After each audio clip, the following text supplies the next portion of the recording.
I think this will be good. I think this will be fine. This is training journal number 27 of keeping my hair out of my face, which is why I have training journals, because it's so damn long. Jesus, I feel like I look like, at this point, I feel like it's becoming less like Cousin It and more like Obi-Wan Kenobi, but deep in exile. Hello friends, and welcome back to my training journal. If this is your first time joining us, this is basically a video journal where I keep track of all of my progress with weightlifting, martial arts, skills progression, and all kinds of things. Mainly physical, but this is where I like to keep track of the random skills I get to work on. Thank you for joining us, and I hope you find it entertaining. Let's see if I can keep the hair out of my face. Good lord, I should wear a headband or something, shouldn't I? I might put on my headphones. We'll see. Funny thing, I actually had a training journal already all recorded to post last week during Labor Day weekend when I was at the Texas Stage Combat Intensive, but things got really out of hand kind of quick when I had to start dropping people off and picking people up from airports, so I never got the chance to edit it. So there wasn't too much in it. It was kind of a short one, more of just, hey, I'm gonna be at TXI. This is me uploading. So I'm skipping that, and now I get to tell you what happened at TXI. But before we get into that, I did want to start off with the progress of my shoulder and its recovery. It's doing all right. It's doing a lot better. I've actually gotten pretty comfortable with adding chest day back in because we'll get into this later, but Gold's opened up and I actually have access to a bunch of machines at the gym. So now I feel a lot better about doing some exercises because it doesn't, really hurt my shoulder as much or put as much pressure on its shoulder as a free weight exercise would. I've regained a good amount of mobility and strength with it, but it's not all there. I'll find myself trying to train with swords and swing and use a little bit of power through this, and it's still not fully there.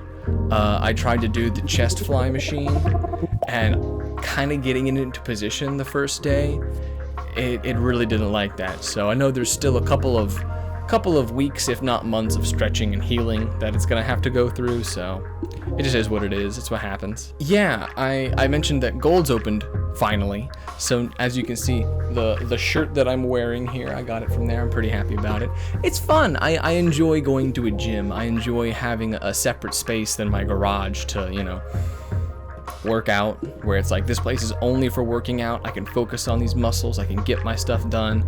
And don't get me wrong, I still spend a good amount of time there, but it feels nice because I get to do different back exercises and different exercises that would take a long time to set up to do in my garage, or I just can't really do easily. So it's cheap enough, it's close by, it's nice, the Wi-Fi is great. I wish there was a pool. The 24-hour fitness that used to be there before it was Gold's had a pool and a sauna room, and all that's gone, and I would have liked to have, a pool at the gym. That would have been nice. There's still a lot of unused space, so maybe that will be reused for other things in the future. It's still brand new. It opened just 2 weeks ago. I'm sure things will change. I noticed that because everyone's on their Bluetooth headphones, the bandwidth for that Bluetooth is kind of full, so a lot of the times, not a lot, but frequently, my music will skip over 10 seconds or 5 seconds periodically, especially if the farther away my headphones are from my phone. So it's kind of annoying. Not, a deal breaker or actually a problem. It just happens a lot. I'm trying to think, there's plenty of spaces between the machines. Honestly, there's not too many people yet. At least when I'm attending there. I don't go in the morning. I kind of go during rush hour usually with my girlfriend. We usually go around 5 to 7-ish, and there's not a lot of people there, to be completely honest. Maybe I'm just working machines that other people aren't that day. I don't know. I kind of plan out not doing chest on Mondays because I know everyone wants to do chest on Mondays. So I try and metagame like that when it comes to this. And of course, there are the people that that have their tripod and their DSLR and a gym bag full of all kinds of stuff and a bedroll and a literal duffel bag full of Tupperware and pre-cooked meals they're gonna eat while they're working out. And I'm just you know, like I'm glad you have your setup. I'm glad you have everything that you want. That's cool. It's a bit much for like the leg extension machine, but they haven't really been a problem. Usually everyone's pretty nice, so not really too annoying. The most annoying thing, honestly, is I'm not trying to be mean to the teenagers, because I'm glad that they're being fit and they're enjoying, you know, the gym, and at least you don't need to be flexing a lot in front of the bathroom sink mirrors. I'm glad you are flexing with your shirt off in the bathroom and you aren't running around the main area with your shirt off, because I don't know, I just have a little bit of modesty when it comes to the gym. I don't mean to body shame anyone, but like, I get you're happy about your progress. I get you're happy about all these things. I need to wash my hands. Please don't flex in front of the bathroom sinks. I need to wash my hands. I mean, other than that, the gym's great. I love it. I'm having a great time. The people are nice. Everything's really cool. And I get to get my girlfriend to come with me. So I'm glad I signed up. I'm glad I'm joined. Before we get to today's main topic, I did want to show the progress pictures, because we didn't last week. So if you don't want to see my body, go ahead and skip to this time. You're not going to be missing much. It's just progress pictures. I'll see you then. I've kind of been really laxed on my diet because of the busyness of the past couple of weeks, which isn't an excuse, but it's more of just an acknowledgement of that I've been lazy. And at some point coming up soon, I need to cut for the Sounds of Danger web series, because I'm going to do a shirtless scene and I want to look good. I want to feel good about how I'm going to look. And I can feel that, especially with I don't want to say my chest is deflating. It's not as, oh wow, ow, a little sore. It's just not as defined and nice as it used to be. So just conscious of it. Things I need to focus on, things I need to work on. Because man, I love food. That's the hard part. I just love food. It's so good. It's so delicious. And we're back to today's main topic, TXI 2022. I had the blessing of being the head intern for the Texas Stage Combat Intensive. Now, the Texas Stage Combat Intensive, or TXI, is a weekend workshop put on by the Society of American Fight Directors, who hosts a bunch of teachers from varying different, mainly physical backgrounds, mainly to do with stage combat or martial arts, to basically come, take a bunch of classes, train, work together, just, share knowledge and share ideas, because there's all kinds of things that people will introduce you to that you'll have never thought of before. And, no matter how long you've been in this, you'll always learn new things, especially from workshops. No, you gotta sauce them. Yeah, so you don't get sauce or no dice, bro. Sauce or no dice. You gotta sauce them.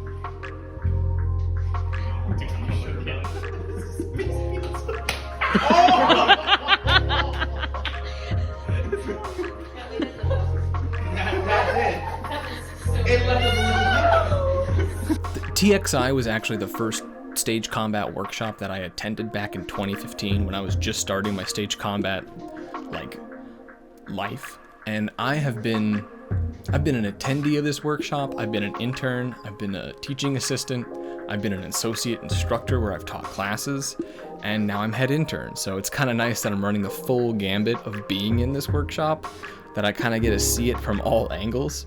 And this year was definitely different, because I had a lot more responsibility and a lot of things that I learned. Because if I'm gonna do this next year, I'm gonna keep doing this. I need to get better, which is why I'm thankful of this experience. And it all worked out. It was fine. It was a great time. But I definitely could have done some things better. But I was so busy.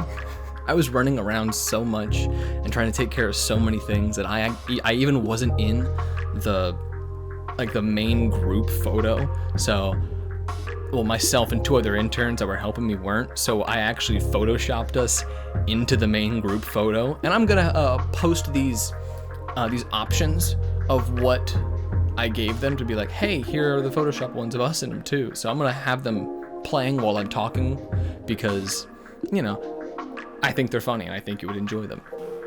Basically, being head intern started with me on Friday running around picking people up from airports, dropping them off at the hotel, just running back and forth. There was a lot of, I'm glad everyone was able to communicate well. It's just, one person, so there's 2 airports in Houston. There's Hobby and there's Bush. Bush is on the north side and Hobby is on the south side. Bush is the intercontinental airport. So a lot of people fly in and out of there. The problem is that place is built like a spaghetti road, and to get to some terminals drop-offs or pickups, you have to go through other terminals drop-offs and pickups, which is kind of annoying, especially when everyone's trying to get to Terminal B and you need to get to Terminal A, and it takes an hour to get through Terminal B to get to Terminal A. It's very annoying. And also the signs, like the road signs and where the road lines are kind of crisscross all over the place, so you don't really know what's going on. Very helpful design, Bush. Very helpful. And I was so busy running people around even that I actually missed the meeting on Friday, the meeting of the whole staff. So I didn't get to see the interns. I didn't get to see who I was telling what to do. I didn't get to talk to them or sort who was going to what class because I was busy picking people up. It was kind of rough because the next day when I showed up, I had to run around, figure out where things were, and be like, "Hi, who are you? Hi, who are you? Hi, who is my intern? Who are you? What are you doing? What are you doing? What are you doing?" It was a bit of a mess, but eventually we got everyone settled. We got everyone assigned into classes because the interns are kind of like the staff's eyes and ears in each class. If they're not pairing with people, they're usually there to watch, observe, be a target dummy, or let us know what is going on or what a class might need. If they need more prop weapons, if someone got hurt, if something needs, an emergency happens, we need to know, and it's nice to have the staff in there, other than the teaching assistant and the teacher themselves. Because they should only really worry about teaching. The intern is there to make sure everything runs smoothly. And if there's any hiccups, they go take care of it. Because I was head intern, someone needs to sit in the armory. Someone needs to sit there and keep track of all of the prop weapons. Someone needs to sit there and make sure no one comes in and steals these things, because they're nice prepared bags that you can just come in, scoop up, and I have a duffel bag of 12 broadswords that are $500 each. People need to know and trust that these are going to be kept safely. So that's where I was. Also, to hear everything going on and respond to if there was an emergency. One emergency was that our usual photographer for TXI that we always use, he got COVID, so he wasn't able to show up. So we actually used the camera that I'm recording this on to go ahead and take a ton of pictures for the entire workshop on the second day. And it was really cool because I felt a little like I helped solve a problem. I didn't take the pictures, don't get me wrong, I was still in the armory, but 2 of my interns traded off taking pictures of all the workshops, so it was really cool. It was nice. My interns were really awesome. I really appreciate them because they made the workshop go by and work so well. They were really cool people. I miss them. It was funny because the interns, some of them have been people who I had started my stage combat journey with, like Justin, and there was another guy named Kevin who was in my very first quarterstaff class that I took. And then there were people that I had no idea. They were just random, interns from all over the country, and I was just happy to get to meet new people. And then there were freshmen who were in the program at U of H that I went through when I went to college, so it was kind of cool to get this fun spread of people that really wanted to be there and work. So that was fun. I really appreciate them. Other than babysitting the armory, I also gotta run around and pick up catering. I also gotta run around and pick up props that were left at the hotel, run around people, just help them out. I was kind of just the gopher, because sometimes the main coordinator would come in and sit with me and we'd talk about things and discuss things and see where we were lacking, where we needed help, what needed to be done, what was left to be done. It's just communication and communication, because these workshops can get out of hand, and if props go missing, there's a problem. Also, I'm going to post the schedule here for the 2 days of the workshop if you want to check out and see what some of these classes are themselves. Like, just go ahead and pause it and look at all of these, because these are the classes that, TXI offers this year, or offered this year. And some of these will be returning, some of these won't. Like, there's the Historical African Martial Arts. That is taught by a specific teacher that works out of Austin. He's not really with the SAFD. He's just more of like a guy that comes in and teaches these really awesome workshops that you can only get down here. And he's just the coolest dude. They do these amazing demonstrations. You can go train with them and learn all kinds of stuff. They're also just like the sweetest dudes, but they will kick ass and they're awesome. There's things like that. There was a motion capture workshop class. There was like a Viking class with axe and tomahawk. There's all kinds of like cool different stunt and staged combat classes you can take that are flavorings of different kinds of styles. Like, we may all train in quarterstaff, but here's a spear class that's designed after the Japanese naginata. How cool is that? Like, there's all kinds of stuff like that. And there's even classes where it's like, hey, here's a legal class where if you're trying to get into this and you want to cover your ass legally, here's things you should know from someone who is a stage combat person, or was. And it was a lot of fun. There's all kinds of different, pieces of knowledge that you can get from this. And it's open to anybody. Like, if you haven't taken any stage combat classes, or no one in the organization really knows you, we're gonna automatically put you in the starter track, because we've had a lot of problems in the past with people who aren't honest about their skill level, and then just joining in like unadvanced, case of rapiers fighting class. And it's like, hey man, you may have had like boxing classes, you don't know how to fight with 2 Italian rapiers. I'm sorry, you don't understand what's happening here. And that's not to diss them, it's just like you have to be honest and aware of your own skill level and things.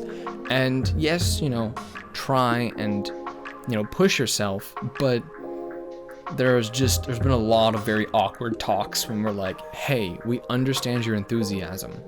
You are making the class worse for everyone else, and you're struggling. How about we try this class instead for you? And I've luckily not had to be a part of a lot of those conversations, but it happens sometimes, It is what it is. Some people just need a redirection. Being a part of all of this, I didn't get to really be in any classes. I didn't really want to risk too much of my shoulder. Because like even just moving swords around, my shoulder kind of started talking to me a little bit. Because carrying shields and carrying a lot of this stuff they're heavy. They're steel props. They're no joke. They may be fake weapons, but they have real weight, and it's a little painful. But I've kind of started to get the itch to teach my own class. It's been a minute, and it kind of leads me into my next point. Next point being, I have spent way too long away from practicing Yido. I miss class. I miss going. I miss devoting myself to working on the blade. No. But I miss the camaraderie. I miss being able to go and feel like I'm working martially in something, or having some kind of external force other than like weightlifting. I need to reground myself in that training, because it's something that I find very calming, very peaceful, and self-assuring. And I feel like that's something that helps me be less frantic and less anxious about the things around me. I could say it's money or time, and those things are important, because it's not like if you don't, you need those things to attend class. You need A and B to be there. My life is so hectic, and I want to be a consistent student. It requires my extra effort. Just like anything else, it requires constant and continuous effort, because EI doesn't start just when you walk in the dojo. EI starts when you wake up. And EI, it stops when you go to sleep. You never end. You are always in that mindset. You're always in, you're in that headspace of training. You're in that headspace of bettering yourself. You're in that headspace of knowing what's around you and being aware of who you are and how you affect others. It's a part of the reason that traditionally, as far as I understand it, it's Iaido, which is the way of strategy, not just Iaido. Much like my acting training, the acting isn't, it's not the lines. The lines are not what acting is. It's what's in between the lines, the subtext, the movement, the character work. And similarly in EI, it's not the sword swings or, you know, the angle of the cut that makes it EI. It's what happens between the cuts. It's your judgment. It's your character. It's who you are being expressed through violence, being expressed through your art, your martial art. And I miss that. I miss devoting myself to that and feeling like I can have something to speak on that and feel like I belong to something like that. I started swinging my Bokuto the other day, and because the left hand is the power hand, I have to swing really lightly because I can't put a lot of power into it. It hurts. So it's slow going, but I need to be slow. I need to be slow to be sure about what I'm doing and why I'm doing it, because it's important to me and I want to keep doing it.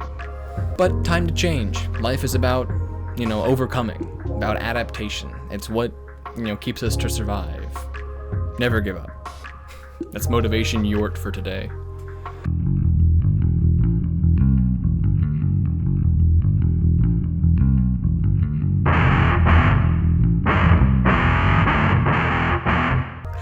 It's a goofy time. I try and keep it light because we have bad news. Big Tom's family has moved, so Big Tom is no longer on the Kitty Skate update roster. They have now been moved to other places. We will miss them. We will shed a single tear, and we will move on. But that being said, we also have the new chart, which I hope you guys enjoy. It's not too different, but you know, we have the usual suspects on there. And we actually got a pet Bertha the other day. I was so happy. The other day, we were just going on a late night skate, and we saw Cheese, so we went over to go see Cheese, and he came and talked to us, just meowed at us. And then while we were petting him and looking one way, we just like kind of looked behind us, and there's Bertha. Bertha just appeared next to us out of nowhere and was like, "Hey, I want to be pet too." And it was so cute. It was so fun. If you followed the Instagram, you would have known. Follow the Instagram. Yeah, let me know what you think of the new chart. You know, good news in the kitty skate, bad news in the kitty skate. You know, it is what it is. But other than that, I think I'm going to go ahead and end this here. So thank you all very much for hanging out and enjoying my hair and listening to me talk about all this stuff. I appreciate you. If you are still watching, go ahead and leave a like, comment, and subscribe if you're enjoying the content that I'm putting out here. And I'll see you guys next time. Peace.